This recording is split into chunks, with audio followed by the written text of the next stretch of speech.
भोजन के स्रोत, सोर्स ऑफ फूड। भोजन जो है इसमें इस चैप्टर में हम ये देखेंगे कि हमें भोजन करने की क्यों ज़रूरत होती है। भोजन करने के आधार पर हम जंतुओं का किस प्रकार से क्लासिफिकेशन कर सकते हैं।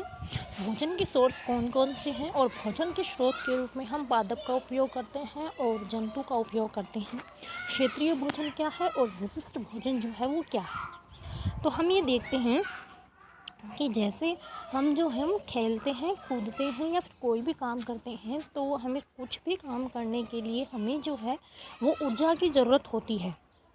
और इन सभी कार्यों को करने के लिए हमारे शरीर में जो ऊर्जा है वो स्टोरेज रहती है, जिससे हमें क्या होता है, जब जो ही वो एनर्जी जो है लॉस होती है, हमें थकान होती है और हमें भूख लगने लगती है।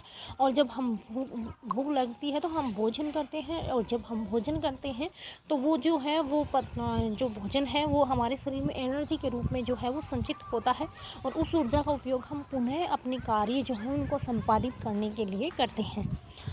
तो भोजन जो है, भोजन की हमें ज़रूरत इसलिए होती है कि हमें दैनिक जीवन के क्रियाकलाप या फिर हमें कोई भी क्रियाकलाप करने के लिए हमें ऊर्जा की ज़रूरत होती है, और वो ऊर्जा जो है वो हमें भोजन से प्राप्त होती है।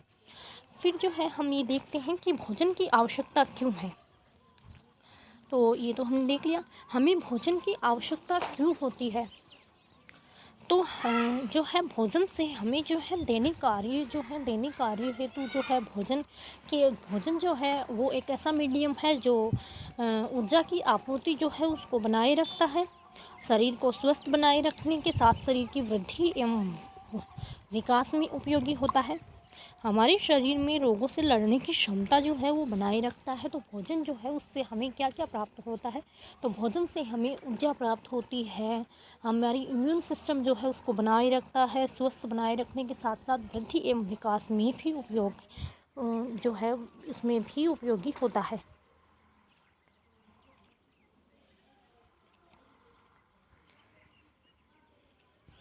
फिर जो है इसमें नेक्स्ट टॉपिक ये देखते हैं कि भोजन के आधार पे हम जंतुओं का क्लासिफिकेशन करेंगे। तो ये तो हमने देख लिया, भोजन के स्रोत के आधार पे हम पादप और जंतु दो भागों में पादप जो है उनको विभाजित करते हैं। फिर हम देखते हैं कि पादप जो है उनको जो है वो जो है भोजन ग्रहण करने के आधार पे जो है भोजन के स्रोत तो हमने देख लिए, पादप और जंतु है दोनों हो जाएंगे। फिर हम ये देखते हैं कि भोजन ग्रहण करने के आधार पे हम प्राणियों को हम 3 भागों में हम डिवाइड कर सकते हैं। भोजन ग्रहण करते हैं तो जो शाकाहारी होते हैं वो हर्बीवोरस होते हैं।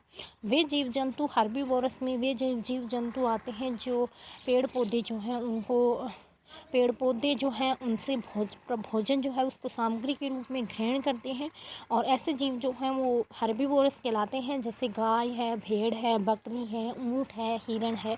ये जो जीव हैं ये हर्बीवोरस में जो है वो इंक्लूड किए जाते हैं। फिर जो है कार्निवोरस में ऐसे जंतु जो जंतुओं से प्राप्त भोजन सामग्री जैसे मांस है, मछली है, इसको भोजन के रूप में ग्रहण करते हैं। ऐसे जो जीव हैं वो कार्निवोरस कहलाते हैं। कार्निवोरस का मतलब ये है कि जो मीट का उपयोग करते हैं। तो हम जो है इसको इस तरह से याद रख सकते हैं, CM का मतलब क्या है कि कार्निवोरस और मीट का सेवन करेंगे। जो मीट का सेवन करते हैं उनको हम जो है वो कार्निवोरस कहते हैं। तो इसमें शेर आ जाता है, चीता आ जाता है, भेड़िया आ जाता है, सांप जो है उसको भी इसमें शामिल किया जाता है। फिर जो है वो ओमनिवोरस एनिमल क्या है, ऐसे जीव जंतु जो जंतु और पेड़ पौधे दोनों से प्राप्त जो भोजन सामग्री है उसको ग्रहण करते हैं। मतलब क्या है कि जो मीट भी खाते हैं और पादपों से प्राप्त जो भोजन है उसका भी सेवन करते हैं। जैसे कौवा है, कुत्ता है, मनुष्य है, ह्यूमन, ये जो है वो ओमनिवोरस में आते हैं। तो हम इसको ऐसे याद रख सकते हैं कि ओहे का मतलब क्या है, ओहे का मतलब ये है कि मनुष्य क्या है, ओमनिवोरस है। ह्यूमन ओमनिवोरस है, मनुष्य जो है वो सब कुछ खाता है। और इसमें 2 एग्जाम्पल कुत्ता है और फिर कौवा और कुत्ता, ये दोनों को इसमें शामिल इंक्लूड किया जाता है। फिर जो है भोजन के स्रोत जो है, भोजन का स्रोत जो है वो पादप और जंतु। हमें भोजन किनसे प्राप्त होता है? तो हमें भोजन जो है वो पादप और जंतु दोनों से प्राप्त होता है। तो भोजन के स्रोत के रूप में पादप जो है वो पादपों में हम अनाज का उपयोग करते हैं, दालों का उपयोग करते हैं, सब्जियों का करते हैं, फल का करते हैं, शर्करा का करते हैं, तेल का करते हैं, मसालों का करते हैं, स्फूर्ति पेय हैं उनका उपयोग करते हैं। तो अनाज जो है, अनाज को बोलते हैं कैरियल। सभी प्राणियों के लिए अनाज जो है एक महत्वपूर्ण पादप उत्पाद है, जिनका भोजन सामग्री के रूप में हम उपयोग करते हैं और इनसे हमें जो है वो अत्यधिक मात्रा में ऊर्जा प्राप्त होती है। ये जो है अनाज जो है वो कार्बोहाइड्रेट के मेन सोर्स हैं। और अनाज जो है हमें किन किन से प्राप्त होता है? तो गेहूं से हमें अनाज प्राप्त होता है, मक्का जो है उससे हमें अनाज प्राप्त होता है, चावल, बाजरा, जो इनसे हमें जो है वो मक्का प्राप्त होता है। अब हमसे ये भी पूछ सकता है क्वेश्चन कि जो गेहूं है उसका सबसे ज़्यादा प्रोडक्शन कहाँ होता है? तो गंगानगर जो है वहीं पे राजस्थान में जो है सबसे ज़्यादा प्रोडक्शन जो है वो गेहूं का गंगानगर में होता है। मक्की का जो सबसे ज़्यादा प्रोडक्शन होता है वो कहाँ होता है? तो चित्तौड़गढ़ जो है वहाँ पे होता है। और फिर इसमें ये बता रखा है। और जो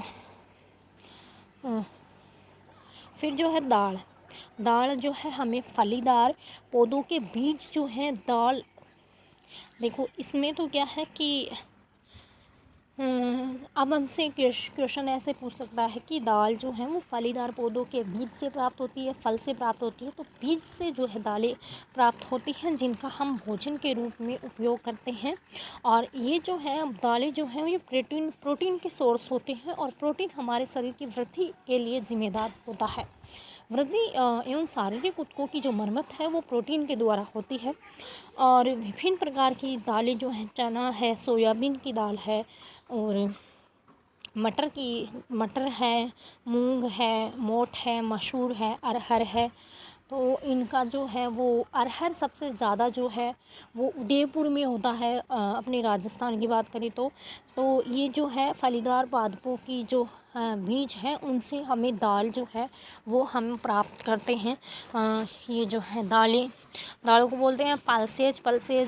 तो इसको इस प्रकार से याद रख सकते हैं। पीएस का मतलब ये है कि जो पल्सेज हैं वो हमें जो है वो सीड से प्राप्त होती हैं। पीएस जिससे ये वाली जो है वो हमें सीड भाग जो है उसी से प्राप्त होती है। फिर जो है सब्जियां जो है, वेजिटेबल जो हैं, विभिन्न प्रकार के वेजिटेबल हैं, उनका उपयोग भी हम भोजन के सोर्स के रूप में करते हैं। और वेजिटेबल्स के लिए जो है वो हम जड़, तना, पत्ती, फूल इनका उपयोग करते हैं। तो इसमें जो है फूल का प्रयोग, फूल गोभी जो है उसमें हम फूल का उपयोग करते हैं। वहीं जो है भिंडी है, भिंडी के हम फल होता है, हम जो खाते हैं वो जो होता है वो फल होता है। भिंडी जो होती है वो फ्रूट होती है। तो हम भिंडी के बारे में हम इस तरीके से याद रख सकते हैं। बीएफ का मतलब क्या होता है? जो भिंडी है वो क्या है? वो एक फ्रूट है। और फिर पालक के बारे में तो हमें वैसे ही पता है कि ये पत्ती है ही।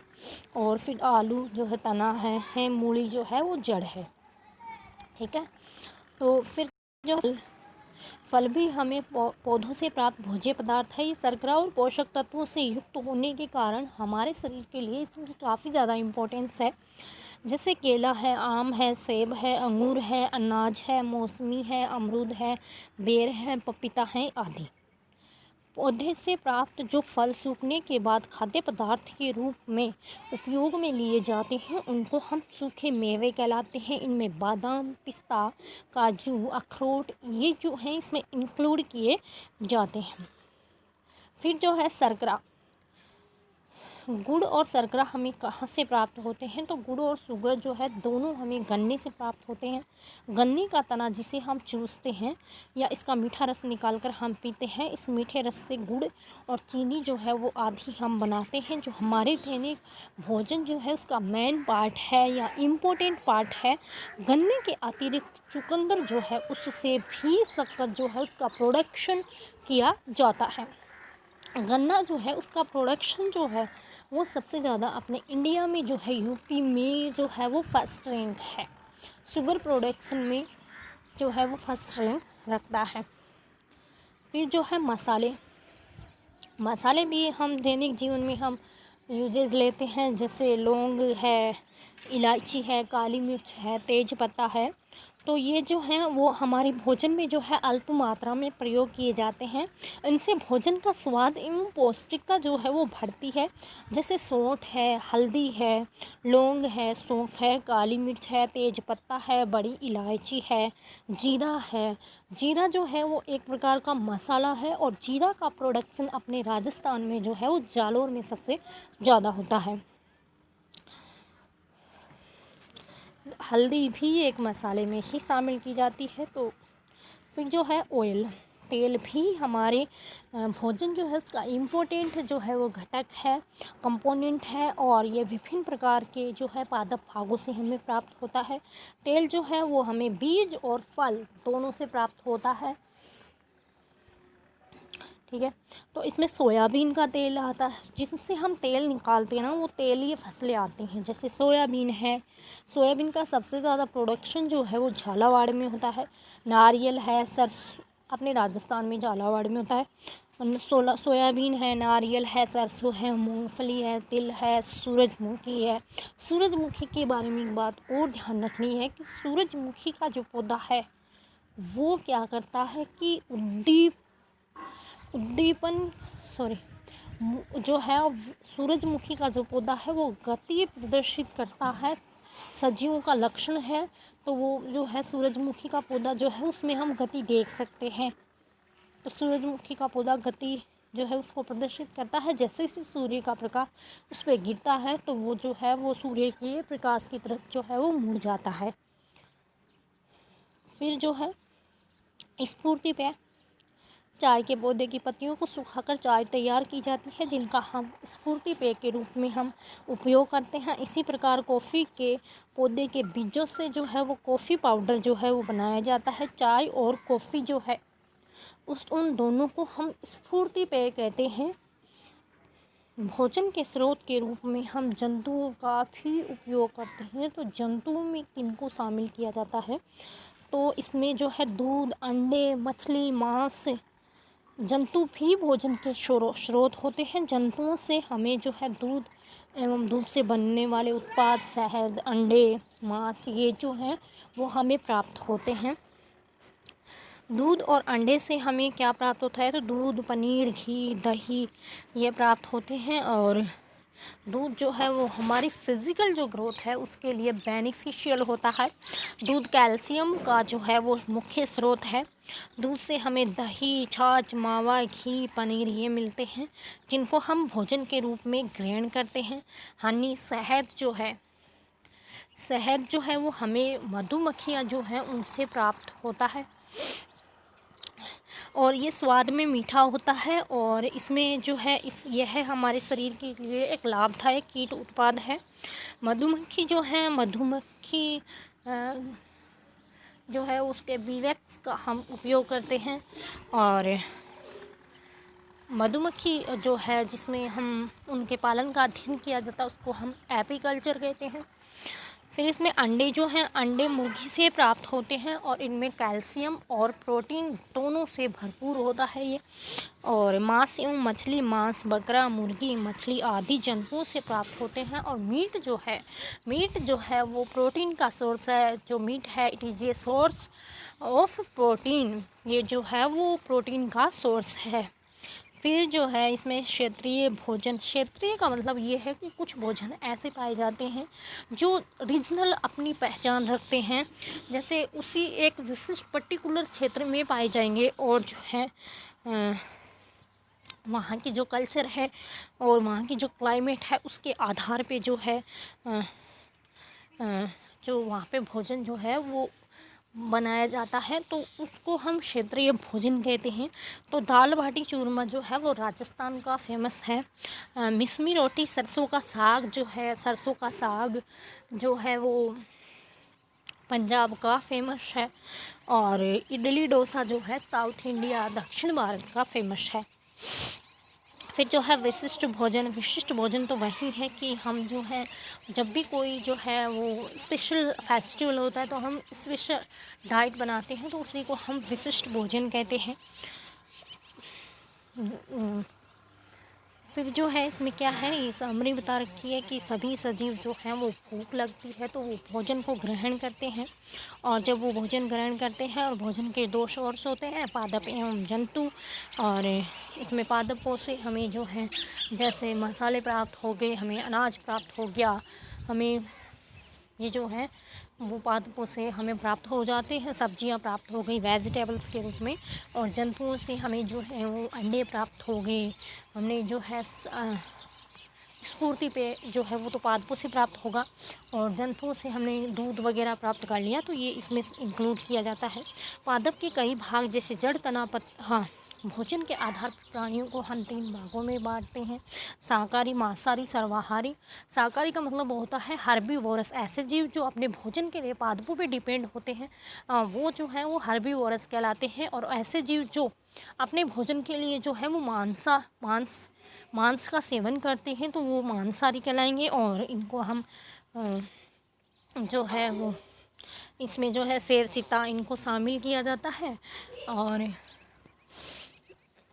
जो है इसमें हाँ, फिर इसमें सीएम से मैंने बताया था तो कार्निवोरस आ जाएगा इसमें।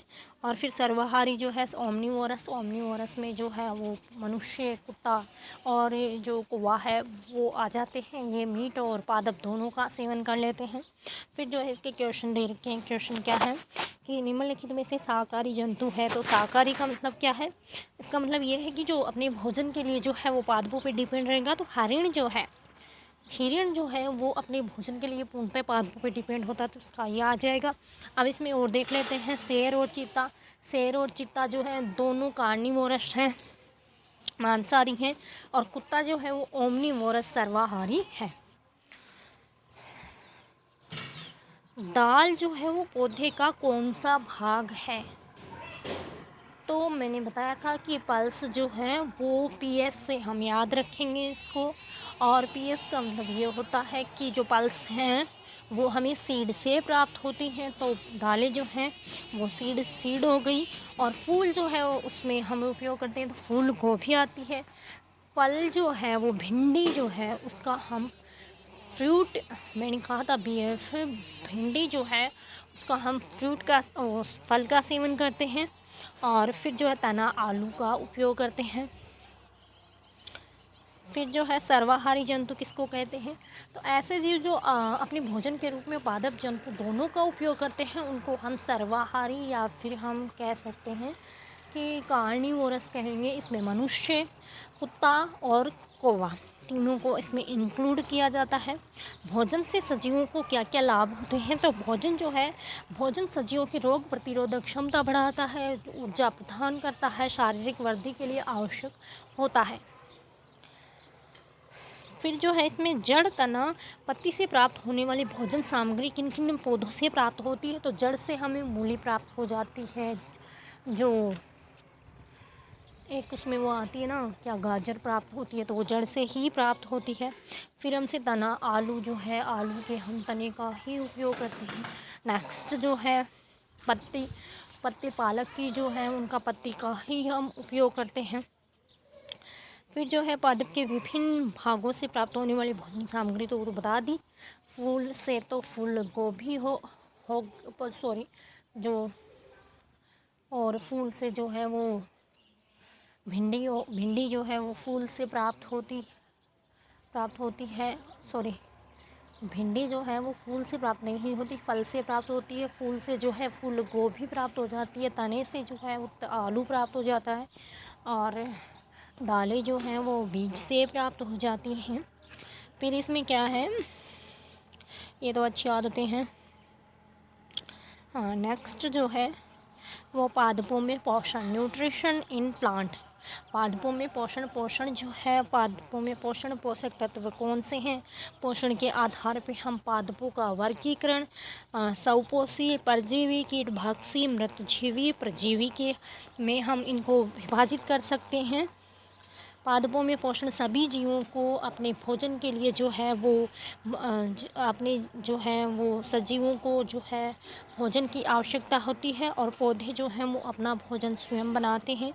लेकिन कोई भी प्राणी जो है वो अपना भोजन स्वयं नहीं बना पाता है, क्योंकि उनमें क्लोरोफिल जो है वो प्रेजेंट नहीं होता है। ये भोजन के लिए पादपों अथवा जंतुओं पे डिपेंड रहते हैं। और जीवों को भोजन की आवश्यकता क्यों होती है? तो ऊर्जा प्राप्त करने के लिए, शारीरिक वृद्धि के लिए भोजन की ज़रूरत होती है।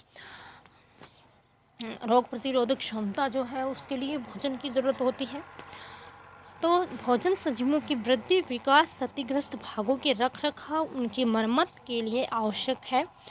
इससे सजीवों को होने वाली विभिन्न क्रियाओं के लिए ऊर्जा प्राप्त होती है। सजीवों द्वारा अपने स्वास्थ्य एवं शरीर की वृद्धि व विकास के लिए भोजन के रूप में आवश्यक पोषक तत्वों को ग्रहण करने की जो प्रोसेस है उसको हम पोषण कहते हैं। पोषक तत्व जो हैं, पौधे सभी जो हैं वो प्राणियों के लिए पोषण के स्रोत हैं।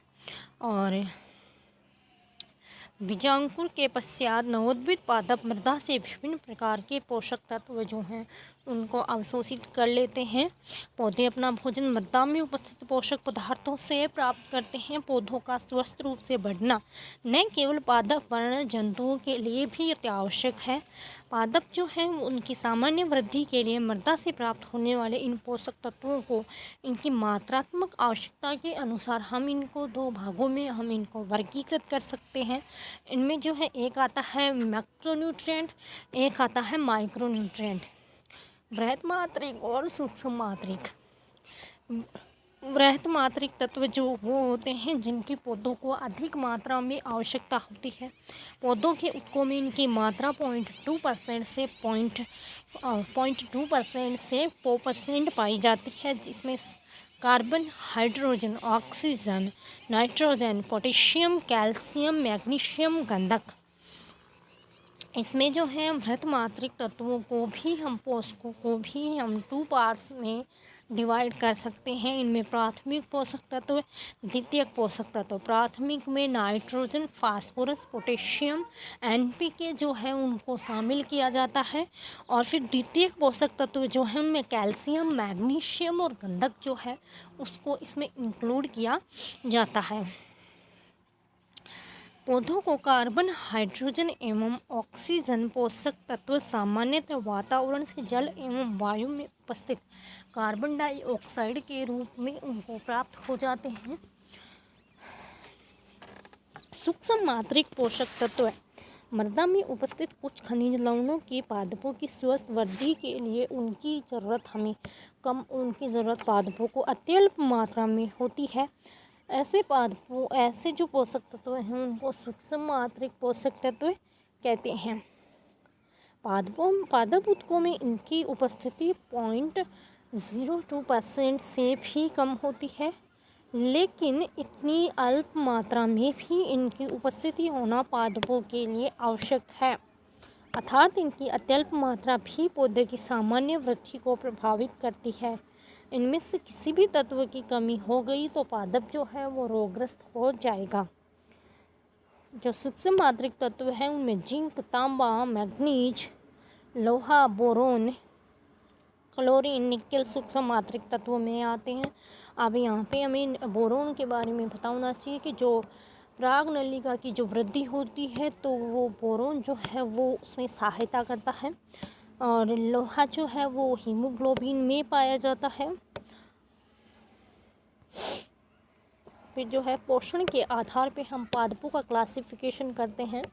तो पोषण के आधार पे हम पादपों को स्वपोषी, परजीवी, कीटभक्षी, मृतजीवी, सहजीवी इनमें हम इनको विभाजित करते हैं। और स्वपोषी जो हैं वो कौन से होते हैं? तो इसमें स्वपोषी वे जीव जो सूर्य के प्रकाश से अपना भोजन खुद बनाते हैं वो स्वपोषी कहलाते हैं। और ये पोषण की ये जो मेथड है इस विधि को हम स्वपोषण ऑटोट्रोफ्स कहते हैं। स्वपोषी पादपों में भोजन का संश्लेषण जो है वो किस प्रकार से होता है? तो सूर्य के प्रकाश की उपस्थिति में CO2 की सहायता से भोजन का फॉर्मेशन या भोजन जो है उसको तैयार किया जाता है। पादपों में भोजन का निर्माण जो है वो पत्तियों में होता है। पत्तियों की सतह जो है उस पर रंध्र पाए जाते हैं जिनको स्ट्रोमेटा कहते हैं। छिद्र पाए जाते हैं उनको हम रंध्र कहते हैं। रंध्र जो है वो द्वार कोशिकाओं से घिरे रहते हैं। वायु में उपस्थित CO2 इन रंध्रों के द्वारा पत्तियों में प्रवेश करती है और पत्तियों को भोजन बनाने के लिए सूर्य का प्रकाश, कार्बन डाइऑक्साइड, खनिज लवणों की आवश्यकता होती है। पादपों में जड़ें मिट्टी से जो है वो जल एवं खनिज लवणों का अब्जॉर्प्शन करती है। जड़ों द्वारा अवशोषित जल एवं खनिज लवण पत्ती तक जो है वो जाइलम जो है पादपों में दो तक पाए जाते हैं, जाइलम और फ्लोएम। तो जल का जो परिवहन करता है वो जाइलम के द्वारा जो है वो पत्तियों तक पहुंच जाते हैं। फ्लोएम जो है वो फूड जो भोजन है जो उसका परिवहन करता है। तो तने में नली के समान जो है वाहिकाएं होती हैं जिनके द्वारा जल एवं खनिज लवण पत्ती तक पहुंचते हैं। पत्ती में हरे रंग का वर्णक पाया जाता है जिसको हम क्लोरोफिल कहते हैं। यह क्लोरोफिल सूर्य के प्रकाश की ऊर्जा को संग्रहित करता है। इस ऊर्जा का उपयोग पत्तियां जो हैं वो भोजन बनाने में करती हैं। हरे पौधों में की क्लोरोफिल युक्त कोशिकाएं सूर्य के प्रकाश की उपस्थिति में जल एवं कार्बन डाइऑक्साइड के द्वारा अपना भोजन खुद बनाती हैं और इस क्रिया को हम प्रकाश संश्लेषण कहते हैं। और इस प्रक्रिया में जो है वो CO2 का उपयोग करते हैं। पर्णहरित की सहायता से सूर्य के प्रकाश की उपस्थिति में कार्बोहाइड्रेट का निर्माण करते हैं। आयनीन रूप से कि वो ग्लूकोज का निर्माण करते हैं और साथ में जो है ऑक्सीजन भी उत्पन्न होती है। और ये जो प्रक्रिया है इनमें भोजन के रूप में जो है वो कार्बोहाइड्रेट बनता है, ऑक्सीजन मुक्त होती है और ये कार्बोहाइड्रेट अंत में स्टार्च के रूप में रूपांतरित होकर पौधों में स्टोरेज रहता है। फिर जो है इसमें एक एक्सपेरिमेंट दिखाया है कि क्या सूर्य के प्रकाश की अनुपस्थिति में भी पादपों में फोटोसिंथेसिस की प्रक्रिया होती है। तो हम देखते हैं कि तथा पत्तियों में स्टार्च बनता है। तो हम इसको देखते हैं। इसके लिए एक्सपेरिमेंट कर रखा है। आयोडीन टेस्ट का जो है इसमें बता रखा है कि एक ही प्रजाति के 2 गमले हैं। इन गमले को 72 घंटे के लिए हमने अंधकार में रख दिया, दूसरे को सूर्य के प्रकाश में रखा। दोनों गमलों के पौधे से एक एक पत्ती लेते हैं और दोनों पत्तियां को एक प्रश्नली में डालकर स्प्रिट से भरते हैं ताकि वो डूब जाएं। तो इस प्रश्नली को पानी से भरे आधे बीकर में रखकर तब तक गर्म करना है जब तक कि पत्तियों से सभी क्लोरोफिल अणु जो हैं वो निकल नहीं जाए। और अब जो है इन पत्तियों को जल से धोकर इन पर आयोडीन की बूंदें डालते हैं। तो हम देखते हैं कि दोनों पत्तियां जो हैं उनके रंगों में क्या फ़र्क आता है। तो हम देखते हैं कि सूर्य के प्रकाश में रखे पौधे की पत्ती के रंग में तो परिवर्तन होता है, लेकिन जो अंधेरे में रखा था उसके पौधे की पत्ती के रंग में परिवर्तन नहीं हुआ। क्यों नहीं हुआ? क्योंकि प्रकाश संश्लेषण की प्रक्रिया जो है सूर्य के प्रकाश की उपस्थिति में संपन्न होती है। इस कारण प्रकाश में रखे पौधे की पत्ती में भी स्टार्च का निर्माण होता है। अतः आयोडीन विलयन की बूंदें डालते ही प्रकाश में रखे पौधे की पत्ती का रंग गहरा नीला हो जाता है, जबकि अंधेरे में रखे पौधे की पत्ती में प्रकाश संश्लेषण की क्रिया नहीं होने के कारण स्टार्च का निर्माण नहीं होता है। इस कारण अंधेरे में रखी पत्ती के रंग में कोई परिवर्तन नहीं होता है। स्टार्च आयोडीन से क्रिया करके नीला रंग प्रदान करता है और ये प्रक्रिया जो है वो स्टार्च परीक्षण कहलाती है। परजीवी पैरासाइट कुछ पादपों में क्लोरोफिल नहीं पाया जाता है, इस कारण वे अपना भोजन जो है खुद नहीं बना सकते। तो वे पादप जो हैं जिनमें क्लोरोफिल नहीं पाया जाता है तो वो अपने भोजन के लिए दूसरे जीवों पे डिपेंड रहते हैं। जिससे अमरबेलिया कस्कुटा जो है वो इस वृक्ष के तने शाखाओं पर पीले रंग के तंतु जो हैं वो पाए जाते हैं। और ये जो है ये अमरबेलिया कस्कुटा है, इसमें क्लोरोफिल नहीं पाया जाता है। यह अपना भोजन उस वृक्ष से प्राप्त करता है जिस पे ये लिपटा रहता है। और अमरबेल जैसे पादप जो अन्य वृक्ष या पादपों से अपना भोजन प्राप्त करते हैं वो परजीवी कहलाते हैं तथा वह वृक्ष अथवा पादप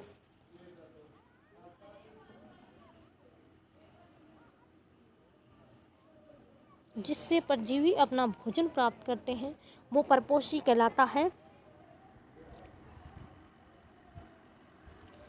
फिर जो है वो कीट भक्षी पादप आते हैं। कीट भक्षी ऐसे पौधे जो जीवित रहने के लिए कीटों को पकड़ते हैं, उन्हें पचा लेते हैं, कीट भक्षी पादप कहलाते हैं। जैसे ड्रोसेरा है, डायोनिया है, यूट्रिकुलेरिया है, घटपर्णी पादप है। डायोनिया, ड्रोसेरा, यूट्रिकुलेरिया, घटपर्णी पादप ये जो है इसमें शामिल किए जाते हैं। इसको वेरी इंपॉर्टेंट है कि घटपर्णी पादपों की जड़ें जो हैं वो घट में रूपांतरित पत्ती हो जाती हैं। ड्रोसेरा, डायोनिया, यूट्रिकुलेरिया, घटपर्णी पादप। फिर जो है ये घटपर्णी पादप होते हैं, इनमें घट रूपी संरचना जो है वो पत्ती का रूपांतरण है।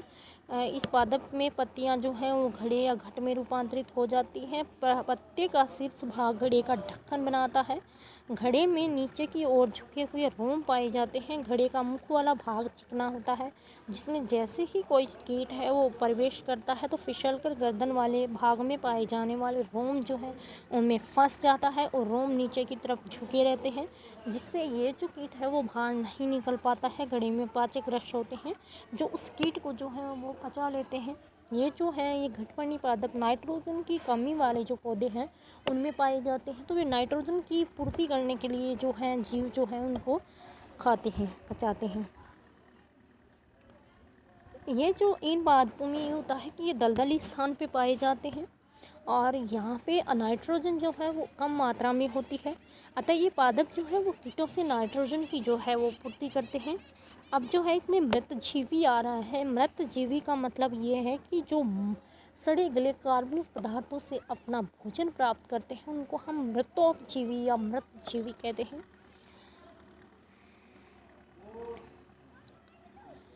ऐसे मृतजीवी जो होते हैं इनमें क्लोरोफिल नहीं पाया जाता, ये अपना भोजन स्वयं नहीं बना सकते और ये अपने भोजन जो है उसके लिए जो है वो ये पादप मृत एवं सड़ी गली वस्तुओं की सतह पर पाचक रस स्रावित करते हैं और ये पाचक रस इनको विलयन में बदल देते हैं, जिसे पादप अवशोषित कर पोषक प्राप्त करते हैं।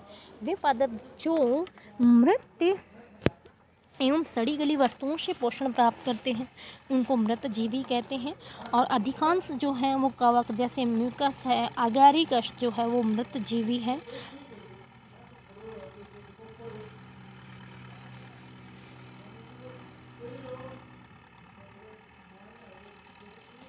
म्यूकर एगेरिकस जो हैं गोबर पर छत्रक है, मोनोट्रोपा है, ये जो हैं इसमें शामिल किए जाते हैं। मोनोट्रोपा जो है वो एक पुष्पीय पादप है जो मृत एवं सड़ी गली जो वस्तुएं हैं उनसे अपना भोजन प्राप्त करता है। और फिर जो है इसमें ये बता रखा है सहजीवी ऐसे जीव जो कुछ जीव एक दूसरे के साथ रह के भोजन, जल, पोषक तत्व, रहने का स्थान आपस में बांटते हैं। इस प्रकार के जीवन को सहजीवन तथा साथ साथ रहने वाले पादपों को सहजीवी कहा जाता है। लाइकेन जो है वो सहजीवी का एक प्रारूपिक जो है प्राइमेटिव जो है वो एग्जाम्पल है। लाइकेन में दो प्रकार के पादप कवक एवं शैवाल साथ साथ रहते हैं। शैवालों में जो है वो क्लोरोफिल पाया जाता है, जबकि कवक जो है उनमें क्लोरोफिल नहीं होता है। शैवाल जो है वो प्रकाश संश्लेषण की क्रिया के द्वारा जो है वो भोजन कार्बोहाइड्रेट कवक को उपलब्ध करवाता है तथा बदले में कवक शैवाल को रहने का स्थान देता है, जल देता है, पोषक तत्व जो है वो उनको उपलब्ध कराता है। तो वे पादप जो सूर्य के प्रकाश की उपस्थिति में अपना भोजन खुद बनाते हैं उनको हम स्वपोषी जो हैं वो स्वपोषी कहलाते हैं। पादपों की क्लोरोफिल युक्त कोशिकाएं सूर्य के प्रकाश में जल एवं खनिज लवण, कार्बन डाइऑक्साइड की उपस्थिति में अपना भोजन स्वयं बनाती हैं। इस क्रिया को हम प्रकाश संश्लेषण कहते हैं। अमरबेल जो है वो एक परजीवी पादप है। मृतजीवी पादप मृत एवं सड़ी गली वस्तुओं से अपना जो न्यूट्रिशन है उसको प्राप्त करते हैं। लाइकेन में जो है कवक और शैवाल जो है वो साथ साथ रहते हैं और this is a example of symbiosis. ये जो है वो सिम्बायोसिस का एग्जाम्पल है। घटपर्णी पादप में पत्ती रूपांतरित होकर घड़े रूपी संरचना में बदल जाती है। अब हमसे ये पूछ रहा है कि इसमें मृतजीवी पादप कौन सा है, तो इसमें म्यूकर जो है वो मृतजीवी पादप है, बिकॉज म्यूकर या राइजोप्स जो है मोनोट्रोपा जो है वो सड़े गले कार्बनिक पदार्थों से अपना भोजन जो है उसको प्राप्त करते हैं। अमरबेल जो है वो एक परजीवी पौधा है। ड्रोसेरा डायोनिया जो है वो क्या है, ये घटपर्णी पादप है, यूट्रिकुलेरिया।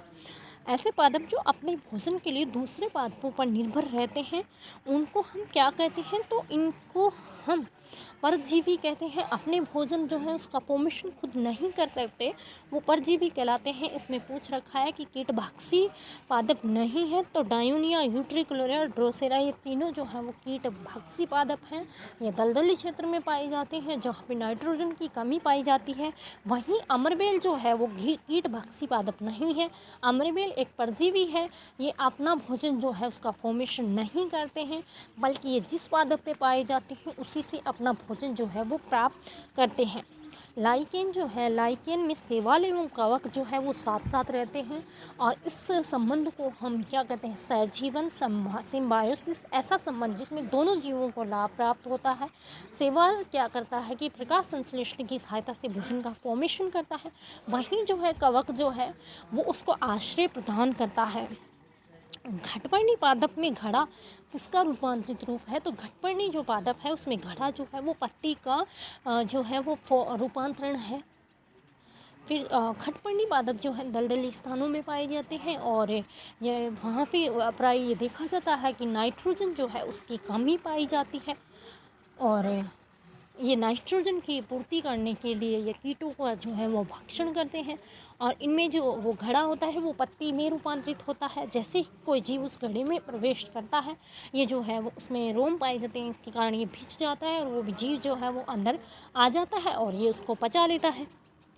सजीवों द्वारा अपने स्वास्थ्य एवं शरीर की वृद्धि के लिए भोजन के रूप में आवश्यक पोषक तत्वों को ग्रहण करने की प्रक्रिया को पोषण कहते हैं, और पोषण के माध्यम से जीव जो है वो ऊर्जा प्राप्त करते हैं। प्रकाश संश्लेषण किसे कहते हैं, तो प्रकाश संश्लेषण हम उसको कहते हैं कि पौधों के द्वारा सूर्य के प्रकाश की उपस्थिति में जो है वो भोजन निर्माण की क्रिया को हम प्रकाश संश्लेषण कहते हैं। इस क्रिया में CO2 जो है उसको CO2 की सहायता से भोजन का फॉर्मेशन किया जाता है, और ये जो है भोजन का फॉर्मेशन पादपों की पत्तियों में उपस्थित क्लोरोफिल जो है उसके कारण संभव हो पाता है। और इसमें जो है वो इसमें जो उत्पाद बनता है वो ग्लूकोज बनता है, जो बाद में स्टार्च में रूपांतरित होकर पादप के जो भाग हैं उनमें संग्रहित रहता है। फिर जो है सहजीवन क्या है, सिम्बायोसिस क्या है, व्हाट इज सिम्बायोसिस। सिम्बायोसिस ऐसी प्रोसेस होती है जिसमें दोनों जीव जो हैं उनको परस्पर लाभ होता है, इसको हम सिम्बायोसिस रिलेशन कहते हैं। लाइकेन जो है, लाइकेन का सिम्बायोसिस का रिलेशन पाया जाता है क्योंकि शैवाल कवक दोनों साथ साथ रहते हैं। फिर जो है इसमें परजीवी, प्रपोसी एवं परजीवी में क्या अंतर है। परजीवी जो है, परजीवी और प्रपोसी में मेन जो डिफरेंसेस होता है वो ये होता है कि परजीवी जो होता है वो अपने भोजन का फॉर्मेशन दोनों ही खुद नहीं कर सकते, लेकिन जो परजीवी होगा वो केवल जीवित जो पोषक तत्व है उसी से अपना भोजन का निर्माण करेगा। और परपोषी जो है वो ज़रूरी नहीं है जीवित हो, मृत से भी अपना भोजन जो है उसका निर्माण कर सकता है। कीटभक्षी पादपों के हमें एग्जाम्पल बताने हैं, तो कीटभक्षी जो है कीटों का भक्षण करते हैं। ड्रोसेरा, डायोनिया, यूट्रिकुलेरिया, घटपर्णी पादप। फिर जो है इसमें सहजीवी पादप। सहजीवी पादप जो है ऐसे पादप जो अपना भोजन जो है उसका निर्माण जो है वो ऐसे जीव जिसमें दोनों जीव जो हैं वो परस्पर साथ साथ रहते हैं, वो जो होते हैं वो सहजीवी कहलाते हैं। मृतजीवी जो है वो मृत पादपों से अपना भोजन प्राप्त करते हैं। परजीवी जो होते हैं वो अपना भोजन खुद नहीं बना सकते, दूसरे जीव पे डिपेंड रहते हैं। वहीं जो है प्रकाश संश्लेषण ये जो होती है वो सपुष्प पादपों में पाई जाती है। हाँ, इसमें ग्रीन हाउस के बारे में बात कर रहा है, तो ग्रीन हाउस ऐसा है कि जो ग्रीन हाउस जो है इसका मतलब ये होता है कि जो उसके अंदर का जो टेम्परेचर है उसको जो है वो गर्म करना जो है उसको हम ग्रीन हाउस कहते हैं।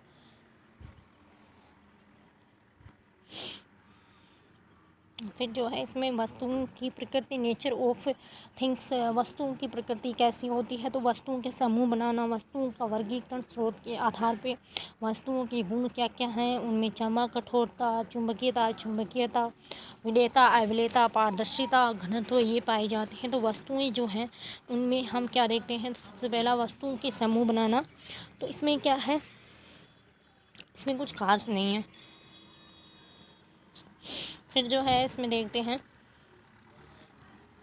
हाँ ये इम्पोर्टेंट है कि कुछ वस्तुओं का वर्गीकरण स्रोत के आधार पर करते हैं। तो वे वस्तुएं जो हमें प्रकृति पादप एवं जंतुओं से प्राप्त होती हैं उनको हम प्राकृतिक वस्तुएं कहते हैं। जो मनुष्य के द्वारा जिनका निर्माण किया जाता है उनको मानव निर्मित या फिर कृत्रिम वस्तुएं कहते हैं। और जैसे आम है, उसका फॉर्मेशन जो है वो प्रकृति ने किया, तो प्राकृतिक। कुर्सी मनुष्य ने बनाई, मानव निर्मित। रुई जो है वो प्राकृतिक हो गई। और फिर जो है रुई जो है वो कृत्रिम हो गई, क्योंकि रुई का फॉर्मेशन जो मनुष्य ने किया है ना। और फिर जो है वो वस्तुओं के गुण क्या क्या हैं, वस्तुओं में चमक पाई जाती है। और फिर जो है वो धातुएं जो हैं, धातुएं वायु एवं नमी के जैसे ही संपर्क में आती हैं तो वो संक्षारण के कारण जो है वो अपनी चमक जो है उसको खो देती हैं। फिर जो है धातुएं जो होती हैं वो जो धातुएं जो हैं वो कठोर होती हैं। धातुएं जो है उनको हम आसानी से जो उनको दबा नहीं सकते हैं। फिर जो है वो उनमें चुंबकीय या अचुंबकीय, तो ऐसी वस्तुएं जो चुंबकीय और आकर्षित होती हैं वे अचुंबकीय होती हैं, और जो आकर्षित नहीं होती है चुंबकीय, जैसे प्लास्टिक, लकड़ी आदि। और ऐसी जो चुंबकीय और आकर्षित होती हैं वे चुंबकीय होती हैं, जैसे लोहे से बनी वस्तुएं जो हैं। फिर जो है इनमें विलेयता और अविलेयता जो है उसमें देखते हैं, तो जो जल में घुल जाती हैं उनको विलेय वस्तुएं कहते हैं, जो नहीं घुलती हैं उनको अविलेय कहते हैं। तो इसमें जो है वो चीनी नमक घुल जाता है, लेकिन चौक का पाउडर और रेत जो है वो घुलती नहीं है।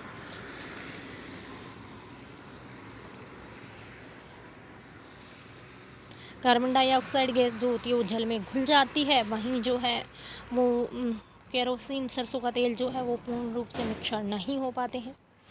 ऑक्सीजन जो है वो आंशिक रूप से होती है, जबकि कुछ गैसें जो हैं वो अविलेय भी होती हैं। पारदर्शिता जो है, ऐसी वस्तुएं जो वस्तुओं के गुण बता रही हैं, तो पारदर्शी वस्तुएं वैसी ऐसी वस्तुएं जिनके आर पार हम देख सकते हैं उनको हम पारदर्शी वस्तु कहते हैं, और जिनके आर पार हम देख नहीं सकते उनको अपारदर्शी वस्तुएं कहते हैं। वस्तुओं के गुण हैं ये। और ऐसी वस्तुएं जिनके आर पार हम देख तो सकते हैं, लेकिन हम क्लियरली हम उनको देख नहीं सकते, था धुंधला देखते हैं, उनको पारभासी वस्तुएं कहते हैं। फिर जो है वो घनत्व है। कुछ वस्तुएं ऐसी होती हैं जिनको पानी में डालते हैं तो वो तैरती रहती हैं, कुछ डूब जाती हैं। तो जो डूब जाती हैं उनका घनत्व जो है वो ज़्यादा होता है, और जो जिनका घनत्व कम होता है वो जनरली तैरती रहती हैं। फिर जो है घनत्व किसको कहते हैं, तो किसी पदार्थ के इकाई आयतन के द्रव्यमान को उस पदार्थ का घनत्व कहते हैं। रुई का जो रेत का घनत्व है वो रुई से ज़्यादा होता है, इसलिए रेत जो है वो आसानी से डूब जाती है, रुई जो होती है वो डूबती नहीं है। फिर जो है इसमें ये दे रखा है कि हमारे चारों ओर की वस्तुएं एक या अनेक प्रकार के पदार्थों से मिलकर बनी होती हैं।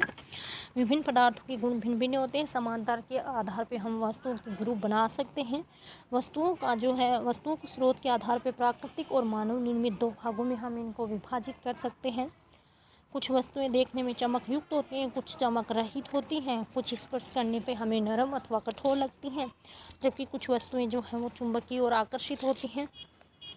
कुछ वस्तुएं जल में विलेय होती हैं, जबकि कुछ जो होती हैं वो अविलेय होती हैं। कुछ वस्तुएं पारदर्शी होती हैं, कुछ अपारदर्शी पारभासी होती हैं। वे वस्तुएं जो निश्चित द्रव्यमान रखती हैं उनका घनत्व अधिक होता है, अधिक द्रव्यमान अधिक घनत्व। अब इसमें पूछ रहा है कि कौन सी वस्तु जो है वो चमकीली है, तो इसमें सोना जो है वो चमकीला हो जाएगा। फिर इसमें कौन सी वस्तु जल में घुलनशील है, तो जल में कौन घुल जाएगा, तो इसमें जो है जो ग्लूकोज पाउडर है वो जल में घुल जाएगा। फिर जो है चुंबकीय वस्तु है, तो लोहा जो है वो चुंबकीय वस्तु हो जाएगा। वे वस्तुएं जो चुंबक की तरफ आकर्षित होती हैं वो चुंबकीय वस्तुएं कहलाएंगी। और लोहे का जो डेंसिटी है वो रुई से ज़्यादा होता है, क्योंकि लोहा जो है वो पानी में डूब जाता है, और जिन वस्तुओं का घनत्व ज़्यादा होता है वो पानी में जो है डूब जाती हैं, जिनका कम होता है वो तैरती रहती हैं। वे वस्तुएं जिनके आर पार देखा जा सकता है उनको हम पारभासी वस्तुएं कहते हैं। वे वस्तुएं जिन्हें आसानी से संपीड़ित नहीं किया जा सकता वो जो है वो असंपीड़ित हो गई। अब इसमें ये बता रखा है 3 प्राकृतिक वस्तुएं, कुछ भी बता दो इसमें, स्टार, सेलुलोज, ये जो है प्राकृतिक में आती हैं। पारदर्शी, अपारदर्शी, पारभासी। पारदर्शी जिनके आर पार देख सकते हैं, अपारदर्शी आर पार नहीं देख सकते। पारभासी ऐसी वस्तुएं जिनके हम कुछ भाग को हम देख सकते हैं, कुछ दिखाई नहीं देता है, पारभासी हो गए। अचुंबकीय, अचुंबकीय वे जो चुंबकीय और आकर्षित नहीं होते हैं।